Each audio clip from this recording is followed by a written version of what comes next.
Aleksandar Nikolajević Afanasjev jedan je od najznačajnijih ruskih folklorista, a rodio se je 11. srpnja 1826. godine. Afanasjev je prvi ponudio sustavan pregled ruske usmene tradicije i narodnih vjerovanja, te klasifikaciju usmenih priča koja se koristi i danas. Iako je studirao pravo i neko se vrijeme bavio novinarstvom, životni poziv pronalazi u skupljanju i proučavanju folklora, a zabilježio je i objavio preko 600 bajki i priča. Najznačajnije su mu zbirke Ruske narodne bajke i priče, koje sadrže 8 svezaka objavljenih između 1855. i 1863. godine, te Ruske narodne predaje iz 1859. Životni mu je san bio objaviti ruske priče za djecu, što mu je pošlo za rukom 1870. godine, a priče je objavio u 2 sveska. Ruske narodne bajke i priče smatraju se jednom od najopsežnijih, ako ne i najopsežnijom zbirkom koju je priredio jedan autor. Zbirke koje je Afanasjev objavio imali su velik utjecaj na razvoj ruskog jezika. U to su vrijeme naime viši društveni slojevi radije govorili francuski nego ruski.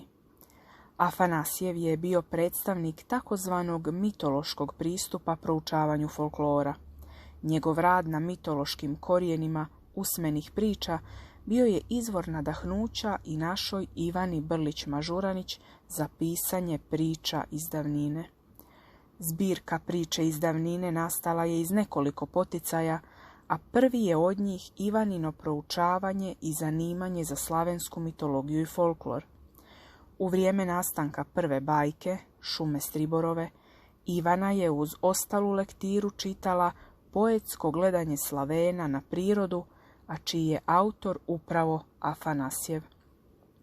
Tako je Ivana Brlić-Mažuranić u pismu, što ga piše sinu Ivanu, opisala kako je pod utjecajem upravo te lektire u mašti literarizirala neobičan prizor iskrica koje su izletjele iz kamina, te od njih stvorila domaće, male kućne duhove koji će pokušati pomoći nesretnoj baki u bajci Šuma Striborova. Osim domaćih i Malika Tintilinića, koji je jedan od njih, u bajkama se u pričanje upliću i drugi likovi koji su barem djelomice nastali po uzoru na rusku, srpsku i hrvatsku mitologiju ili usmenu predaju. Potaknuti bajkovitim djelima koja je sakupio, ali i obljetnicom rođenja Aleksandra Nikolajevića Afanasjeva, upravo smo njegovu zbirku Ruske narodne bajke izdvojili kao prijedlog za čitanje u srpnju. Zbirka Ruske narodne bajke sadrži 7 najromantičnijih, najsloženijih i najnezaboravnijih ruskih bajki koje je Afanasjev prikupio. Koji sve likovi putuju preko 9 zemalja sve do 10. carstva i što tamo traže? Što je skrivila žar ptica? Zašto se je bratac Ivanuška pretvorio u kozlića? Je li carević Ivan uspio spasiti Mariju Morevnu?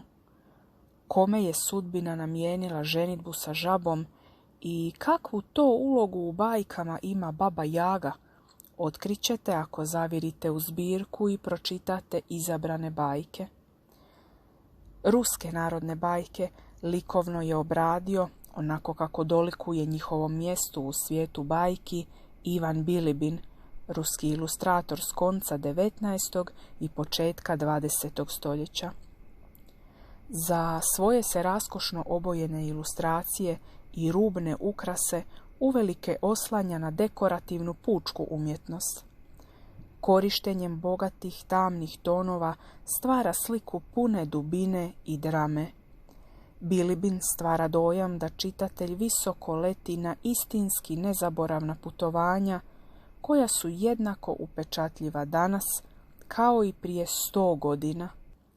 Zašto se nad izabranim ruskim bajkama čovjek zadržava, proučava ih i vraća im se, vjerujemo da ćete i sami otkriti.